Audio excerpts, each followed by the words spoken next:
오늘 우리들은 누가복음 20장부터 24절에 있는 말씀을 읽었습니다. 이번 부흥송회는 특별한 것 같아요. 일반 부흥송회가 아니고 성탄절 부흥송회입니다. 그래서 오늘은 이런 제목을 정해봤어요. 우리 따라서 한번 해볼까요? 아들을 보내는 아버지의 마음. 다시 한번 해볼까요? 아들을 보내는 아버지의 마음. 그렇습니다.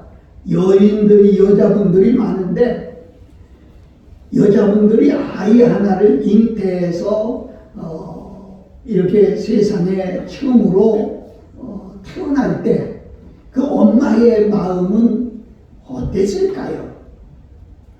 아마 여러 가지 소망이 교차하지 않을까요? 내 몸을 통해서 이렇게 생명이 태어나다니, 내가 그렇게 대단한 사람인가? 이 아이를 어떻게 키울까?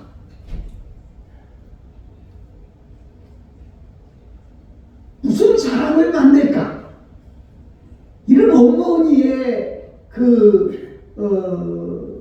마음은 굉장히 크고 위대하고 장엄할 것이다. 그런데 여러분과 내가 잘 아는 대로 우리가 존경하고 믿고 있고 의지하고 있는 예수 그리스도는 사람과 사람 사이에서 태어난 게 아니라 하나님과 사람 사이에서 태어난 거예요. 그러면서 하나님 아버지가 이 아들을 땅에 보내면서 여러분은 잘 모를 거예요. 그냥 부부가 사랑하다 보니까 아이 하나가 생겼네, 감사함으로 받아야지, 이래서 아이를 잉태하고 또 출생하겠지만은 하나님은 아니에요. 분명한 목적이 있어서 세상에 보내신 거라는 거지요. 우리들이 생각할 때도 나는 그냥 엄마 아빠 사이에 하나로 태어난 사람이야, 이렇게 생각하고 넘어갈 수 있겠지만은 예레미야 선지자는 이렇게 고백했어요. 모태에서부터 내가 너를 조성하였으니 그랬거든요. 그러니까 우리 어머니 뱃속에서부터 하나님이 나를 만드셨다는 거예요. 이게 여러분 믿어줘야 돼요. 아멘? 이게 여러분 속에 믿어줘야 돼요. 우리가 여러분 속에 확실하게 믿어줘야 될 것이 있는데, 하나님은 살아계시다. 이러는데도 아멘 못하는 사람이 있어요. 맞아요. 믿음이 안 가면 아멘 못하는 거지요. 근데 이게 믿어줘야 설교가 귀가 들어오거든요. 아멘. 이게 믿어줘야 성경 읽어도 귀가 들어오거든요. 아멘. 이게 믿어줘야 기도해도 응답이 오거든요. 아멘. 다시 물을까요? 하나님은 살아계시다. 아멘. 이게 여러분 아멘 해야 돼요. 그리고 그분이 아들을 보내셨다. 이유는 뭐예요? 그분이 무슨 큰 부귀 영화를 받으시려고 아들을 보내신 것이 아니라 바로 나와 여러분을 위해서 아들을 보내셨다. 아멘? 아멘? 아멘? 이게 믿어줘야 돼요. 성탄절의 바른 의미가 어디 있느냐? 나를 위해 보내신 하나님의 아들을 내가 받을 수 있느냐가 중요한 거예요. 사실 여러분, 성탄절에 어떤 장식을 보고 예수님이 쫓아간다고 하면 교회 오겠습니까? 제가 버스를 타고 인천에 살기 때문에 터미널에 이렇게 가끔 가봤는데, 우리 터미널, 인천 터미널 옆에 롯데백화점이 있어요. 백화점 앞에 트리가 얼마나 휘황찬지 몰라요? 인천시청 앞에는 내 키에 몇 수십 배 높은 트리가 되어 있어요. 예수님이 그걸 반가워서 그리 쫓아갈까요? 제가 수년 전에 홍콩에 갔었는데 12월 달에 갔어요. 근데 길거리마다 불바다예요. 트리로 가로수마다 불빛이. 그렇다고 해서 주님이 거기 계실까요? 나는 적어도 이번 성탄절 우리가 이루어지는 이 성회를 통해서 정말 하나님 아버지가 아들을 왜 보내셨습니까? 이걸 믿고 이걸 의지하고 이걸 모셔드리는 사람만이 성탄을 즐길 수 있는 자격이 있는 사람입니다. 잘 들으셔야 돼요. 성탄절은 아무나 즐길 수 있는 게 아니에요. 아시잖아요. 성탄절을 통해서 술집에서 백화점에서 각종 유흥업소에서 흥청망청 날을 새고, 참 이상하게 우리나라도 옛날부터 통행금지가 있을 때도 성탄절은 통행금지가 없었어요. 밤새도록 그 야단을 피는데 거기에 무슨 성탄절 의미가 있겠습니까? 적어도 나는 누가 성탄절을 지낼 수 있는 자격이 있느냐? 바로 하나님 아버지가 우리 주 예수 그리스도를 보내신 의미를 알고, 그리고 그 예수 그리스도를 내가 영접한 사람만이 성탄을 즐길 수 있는 자격이 있는 사람이다. 좀 그렇게 말씀드리고 싶습니다. 이 자리에 앉았어도 여러분이 예수 그리스도를 나의 구주로 영접하고 모셔드린 사람만이 성탄절을 즐겁게 기쁘게 보낼 수 있는 사람.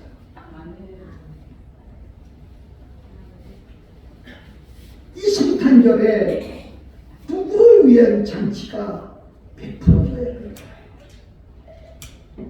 주인공 되는 예수 그리스도, 하늘을 보내신 하나님 아버지가 기뻐하는, 여기 이 목사가 기뻐하는 게 아니고 여기 원장님이 기뻐하는 게 아니고 하나님 아버지 예수님이, 그가 생일의 주인공입니다. 언젠가 우리 아내 생일이 됐어요. 아들이 왔어요. 엄마 뭐 먹을 거야? 그래 내가 얼른 야야 오늘 뭐 먹으러 가자. 그랬더니 아빠 오늘은 주인공이 엄마야. 엄마가 먹고 싶다는 거 먹자고. 저는 그냥 지나갔는데 오늘 아침 말씀을 준비하다 딱 생각나는 것이, 맞아. 이 목사가 즐기는 크리스마스가 아니라 정말 주인공 되는 예수 그리스도가 기뻐하는, 그리고 하나님이 기뻐하는 그런 성탄절을 지내야 되지 않겠나. 누가? 바로 그분이 내 안에 와 계시고 내가 성령 충만하고 은혜 충만하고, 그래서 그분을 찬양하고 그분께 경배할 때에 모든 성탄절은 감사와 기쁨이 넘치는 성탄절이 되지 않겠나, 그런 생각을 합니다. 지금 나라가 온통 어수선합니다. 그런데 이런 가운데도 성탄절은 어김없이 왔습니다. 여러분 무슨 뜻일까요? 저는 어젯밤에도 나와 기도하고 오늘 새벽에도 나와서 기도하면서, 여러분 육신의 생각을 하면 우리가 생일이 와도 집안이 어수선하면 야 이거는 그냥 넘어가자, 아이고 너무 어수선하다 이러지 않습니까? 근데 우리 주님은 어김없이 오시는 거야. 왜? 이럴 때일수록 너희가 뭔가 깨달음이 있어야 되지 않겠느냐. 응? 이럴 때일수록 너희가 뭔가 깨달음이 있어야 되지 않겠느냐. 저는 오늘 간단하게 몇 가지 생각을 해보면서 아버지의 마음은 지금 어떨까? 한 관광버스를 몰고 시골 비탈길을 내려오던 차가 갑자기 중간에서 브레이크가 터져버렸어요. 고장이 났어요. 어떡하겠어요? 차가 걷잡을 수 없이 내려가는데 운전수가 이걸 어떻게 방법이 없어요. 거의 내려가다 보니까 이게 잘못 박으면 관광버스 안에 가득 탄 사람이 다 죽게 생겼어요. 이렇게 보니까 시골에 논에 벼를 털어가고 집만 싸는 집가리를 발견하게 됐어요.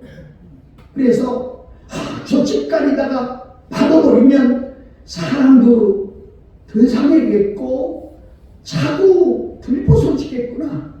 그리고 집가리를 향해서 쏠살같이 내려가는데 놀란 사실을 발견했어요. 집가리 안에 이렇게 보니까 어린아이 하나가 놀고 있었어요. 그냥 팍 받으면 어린아이는 직사하게 생겼어요. 운전수가 순간적으로 생각을 합니다. 버스에 가득 찬 사람을 살릴 것이냐, 아니면 이 아이를 살릴 것이냐. 그러다 기사는 생각을 했습니다.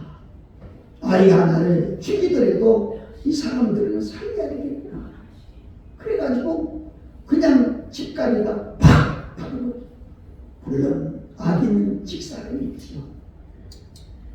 차가 멈춘 다음 운전기사는 차에서 손살같이 내려오더니 이 죽은 아이를 들고 흐느껴옵니다.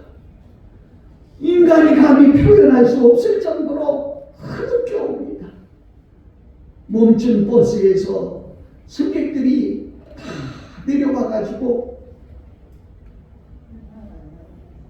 보더니 두 가지 반응이 나옵니다. 한 가지 반응은 아이고 기사가 어떻게 무참하게 저렇게 어린아이를 죽여? 뒤에 있던 어떤 사람은 여보게 다 우리를 살리려고 저 아이를 죽인 거 아니야? 반응은 둘로 갈라졌어요. 여러분 같으면 무슨 반응을 내놓을 수 있어요? 무왕자마다가 그들이 말문을 멈추고 말을 못하고 서서 바라만 보고 있었습니다. 알고 봤더니 이 놀고 있던 어린아이는 이 버스 기사의 아들이었습니다.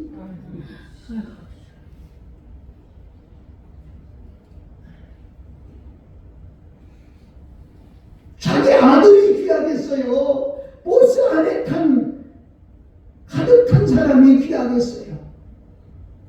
아마 여러분과 내 욕심 같아서는 내가 차라리 다른 데 받아서 나도 죽고 다 죽더라도 아들은 살려야지. 이것이 우리의 마음은 아닌가요? 그런데 운전수는 내 아들을 죽여서라도 이걸 살려야 되겠다. 사랑하는 여러분, 제가 말을 좀 돌렸습니다만은 이것이 하나님 아버지의 버스 기사를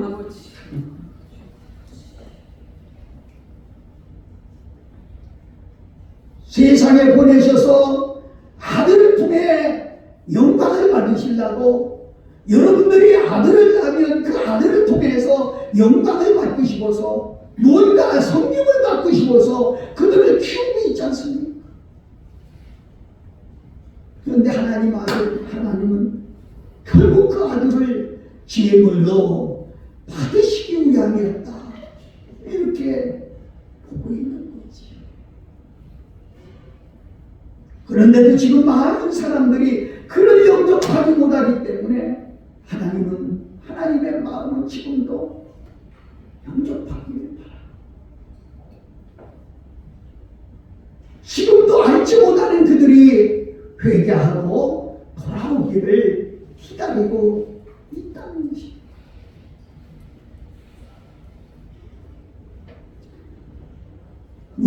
성경 한번 읽어볼까요? 누가복음 5장 32절을 읽어보겠습니다.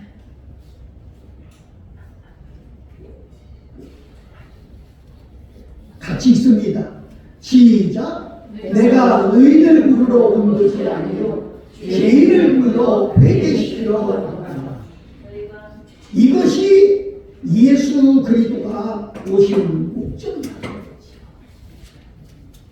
그분이 오셔서 십자가를 지신 것도, 그분이 오셔서 죽음을 감수한 것도 다 의인을 위한 것이 아니고 죄인을 불러 회개시키기 위한 것이요. 그 아버지의 마음. 오늘 우리 본문으로 조금 돌아가면 여러분들이 많이 들은 얘기입니다만은 누가복음 15장에는 세 가지의 비유가 나오는데 그 비유 중에 하나가 어느 집에 두 아들이 있었습니다. 그런데 두 아들 중에 둘째가 흔히 말하기를 탕자의 비유다 이렇게 말하는데 저는 그렇게 말하고 싶지 않아요. 왜? 성경엔 탕자라는 말이 없어요. 하나님은 사랑하시지 않는 아들이 없다는 거예요. 그런데 우리는 그냥 선을 그어서 너는 탕자야 하고 제쳐통하는 것이죠. 둘째 아들이 아버지를 찾아갑니다.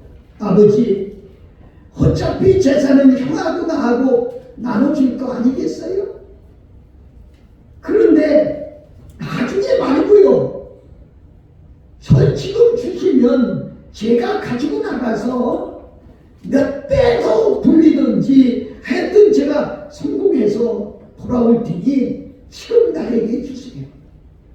근데 아버지가 볼 때는 아직도 자기는 대학을 나오고 석사를 받고 박사를 받고 세상 학부를 다 해서 유능하고 훌륭하고 빼낼 것 같지만은 아버지가 볼 때는 아직도 부족한 거야. 여러분은 아닌가요? 면회 오는 자식들 보고 야, 너 이제 다 컸다 그렇게 얘기하는 엄마 아빠 없을걸요? 아직도 부족한 것이 보이지요. 그러니까 오면은 훈계하지 않습니까? 가르치지 않습니까? 마찬가지로 아버지가 볼 때는 아직 아니야. 야, 너 아직 아니야. 조금 더 내 밑에 있다가 나가. 그런데 하루가 멀다고 아버지를 찾아와서 재촉하는 거예요. 그래서 아버지가 우리나라 속담에 자식 이기는 부모가 없다고 그러지요. 그래서 저주는 마음으로 그래라. 어차피 내 몫이니까 네가 가져가서 어떻게 하든.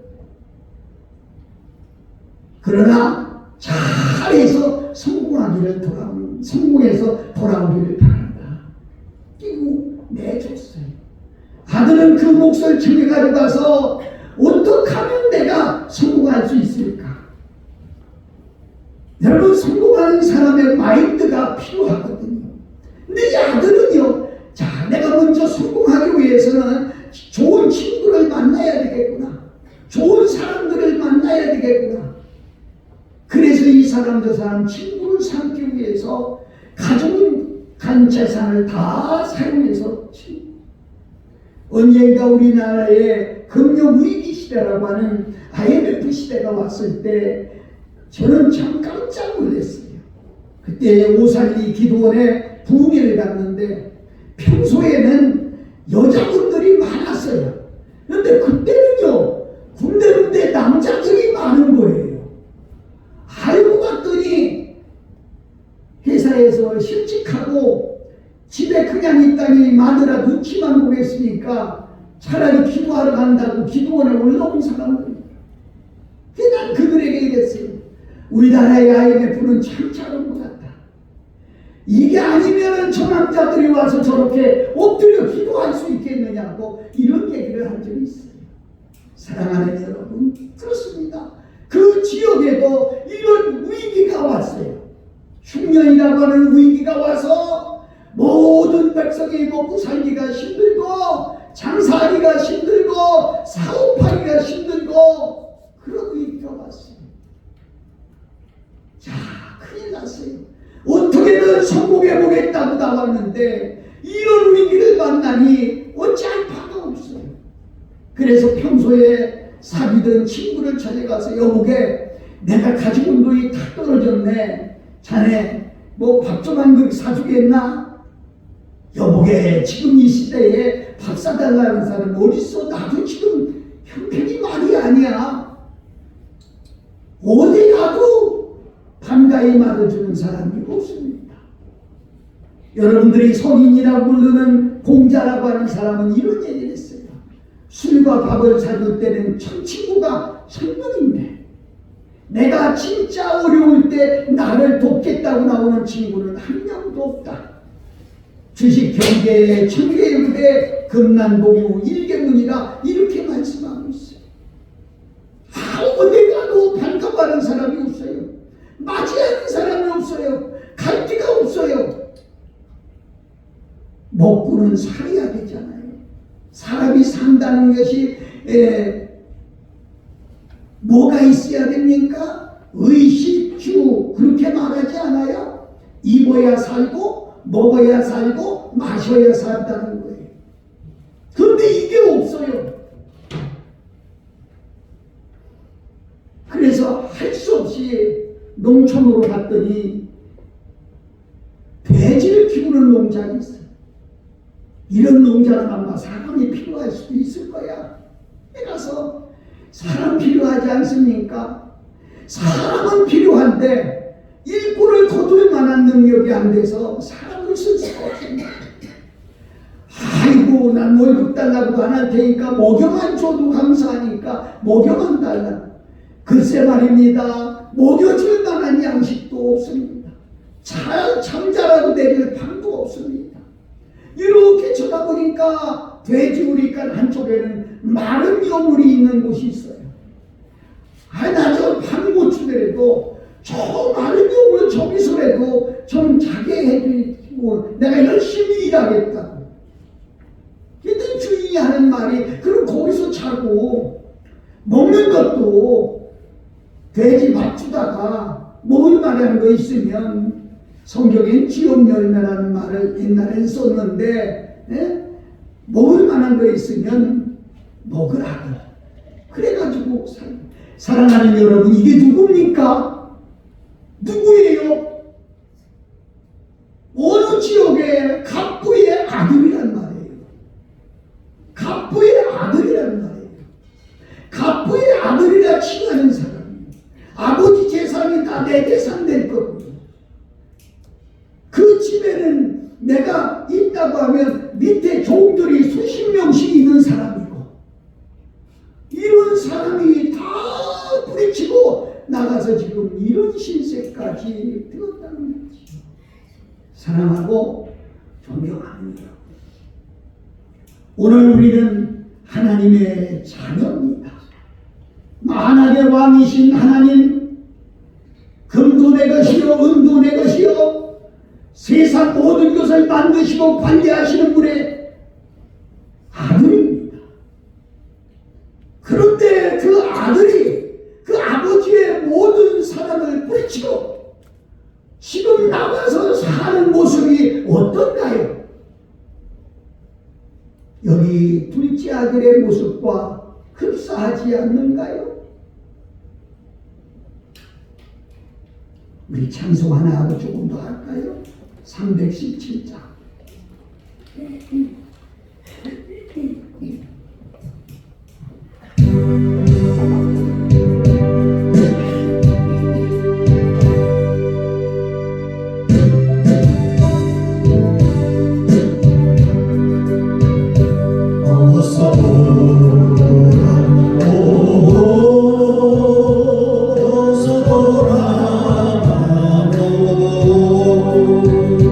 지금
돼지우리간에서 오지 않는 잠을 청해가며 정말 자기 집에서는 짐승에게도 줄 수 없는 그런 것으로 너무나 배고프니까 배를 채우면서 그가 깨닫게 되는 것이죠. 사랑하는 여러분, 성탄절은 누가 맞이를 할 수 있느냐? 깨달음이 있는 사람이 맞이할 수 있는. 아멘. 내 아버지는 어떤 분인데 돌아가기만 하면 나는 어떤 대우를 받을 수 있는데, 내가 여기서 이대로 있다가 죽고 마르면 여러분 한번 가슴에 손을 얹고 생각해 보십시오. 내 생활은 어떻습니까? 정말 하나님의 아들같이 살고 있나요? 그 자격과 권위와 그 혜택을 다 버리고 오직 먹어야 산다는 것 때문에, 입어야 산다는 것 때문에 그냥 돼지우리간 같은 세상에서 지금도 고통을 겪어가며 어서 돌아오라고 가슴에 어머니를 안고 간구하는 아버지의 음성은 들리지 아니하고,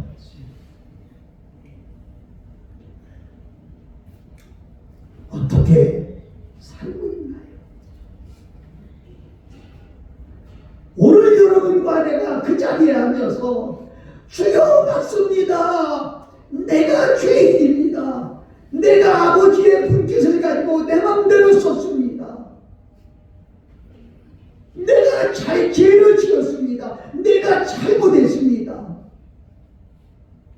여러분, 우리 기독교에서 흔한 말로 회개하라 그렇게 이야기하지. 회개가 뭡니까? 내가 잘못되어 있음을 깨닫고 돌아오는 자세가 회개예요. 아버지가 주신 자식을 잘못 가르쳤고, 아버지가 주신 가족을 잘못 인도했고, 아버지가 주신 기업을 잘못 성장시켰고, 아버지가 주신 은혜와 사랑마저도 잊어버리고, 아버지가 주신 물질마저도 내 맘대로 잘못 사용했고, 여러분, 이것을 인정하는 것이 하나님 앞에 회개하는 거예요.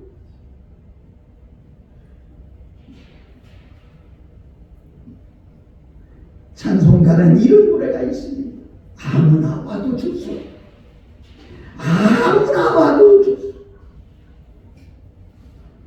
어떤 잘못을 범했다 할지라도 하나님은 아무도 넌 안 돼 하는 사람 없습니다.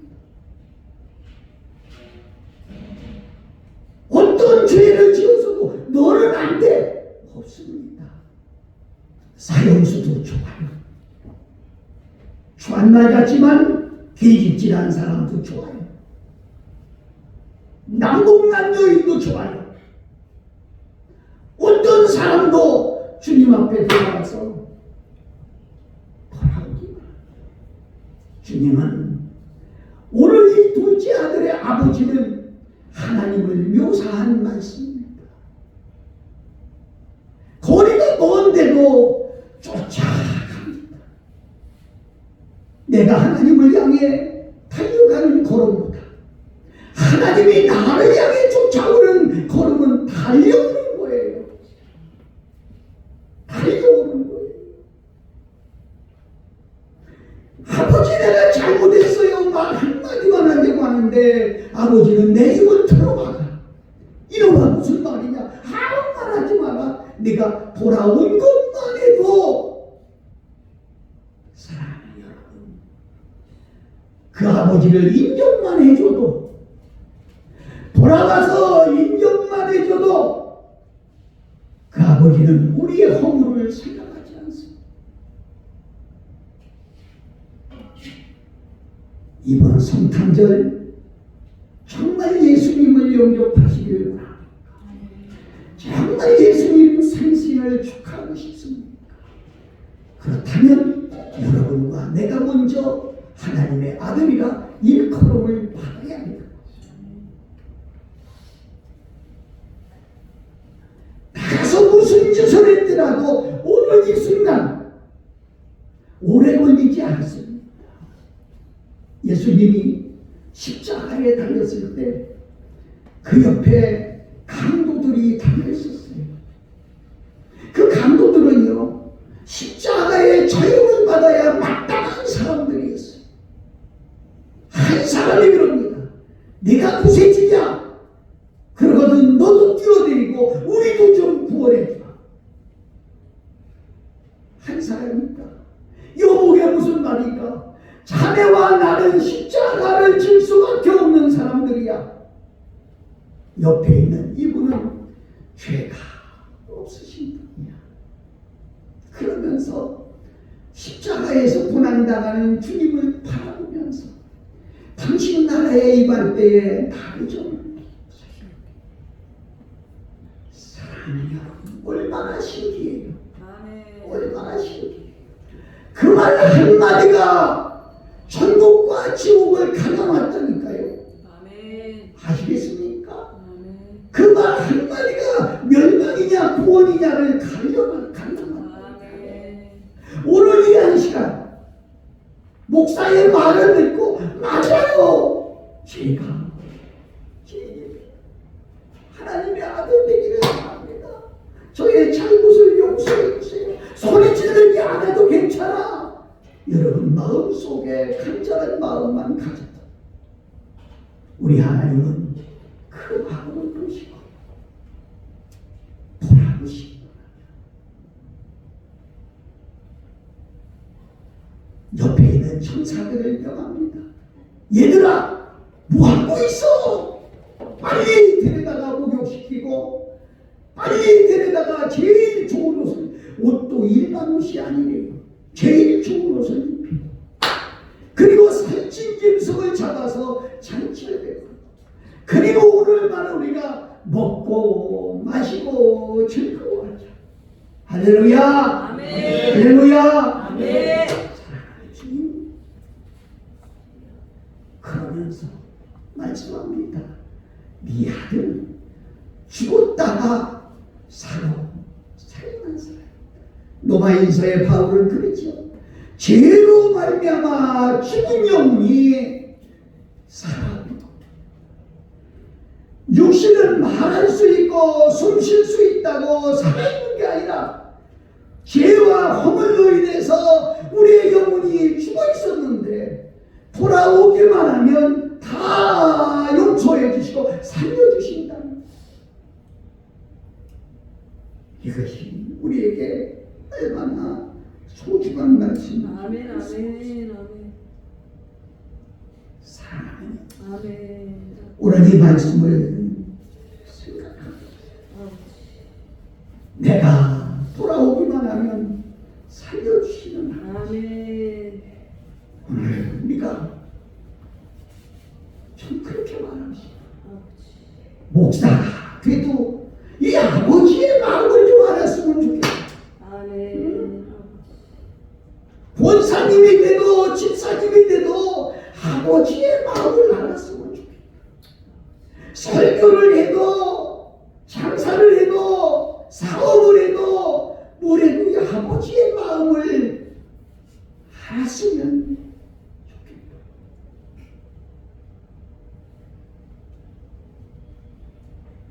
여러분 그렇습니다. 우리 주님은 이렇게 말씀합니다. 나는 섬기려고 세상에 온 게 아니다. 우리 한번 읽어볼까요? 마태복음 20장 28절 읽겠습니다.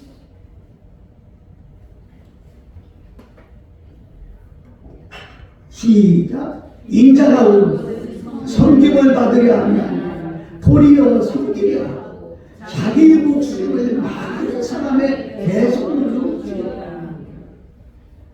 우리 주님은 성탄절에 양탄자에 앉아서 찬송받고 기쁨 받으시려고 하는 게 아니라 지금도 만구육간에 태어난 그분, 영을통에 태어난 그분, 가장 낮은 곳에 태어난 그분 섬기시기를 원하고 있다. 여러분과 내가 하나님께 돌아왔다는 증거가 뭡니까?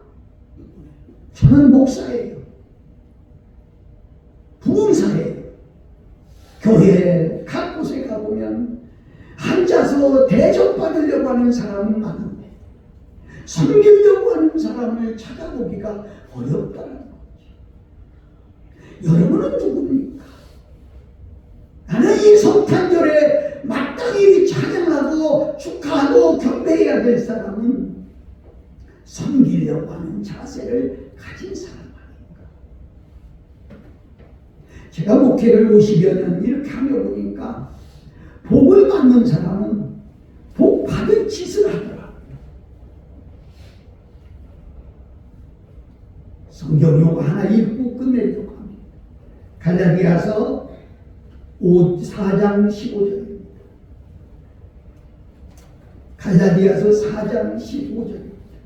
자기 같이 읽습니다. 시작. 너희 복이 지금 오니 내가 너희에게 증거하노니 너희가 할 수만 있었다면 너희 눈이라도 빼어서 나를 주었으리라. 아멘. 할 수만 있으면 몸의 일부라도 성김으로 내놓을 수가 있었던 이게 가능한 일입니다. 제가 잘 알지 못하지만 바울 사도의 말인데 이 사도 바울은 안질이 있었다고 그래요. 그래서 눈물을 흘리고 눈이 안 좋으니까 성도들 보기에 별로 복이 안 됐던 것 같습니다. 그러니까 성도들이 우리 바울 사도 목사님을 어떻게 저 돈을 치료할 수 없을까? 돈이 들어갈까? 그러면 내가 그 돈을 내놓겠습니다. 아니, 할 수만 있으면 내가 눈이라도 바꿔주겠습니다. 참 이 섬김이야말로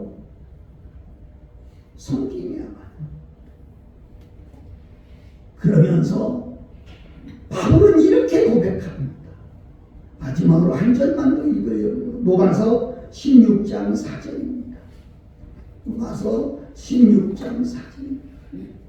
시작. 저희는 내 목숨을 위하여 자기의 목이라도 내어놓았나니 나뿐 아니라 이방인의 모든 교회도 저희에게 감사합니다. 아멘. 우리가 즐기는 성탄절의 주인공 예수 그리스도는 목숨을 내놔서 우리를 구원해 주시고 우리를 살려 주셨어요.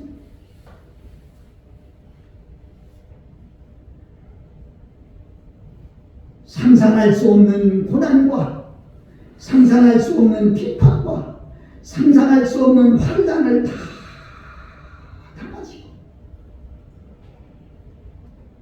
나를 위해 죽으셨어요.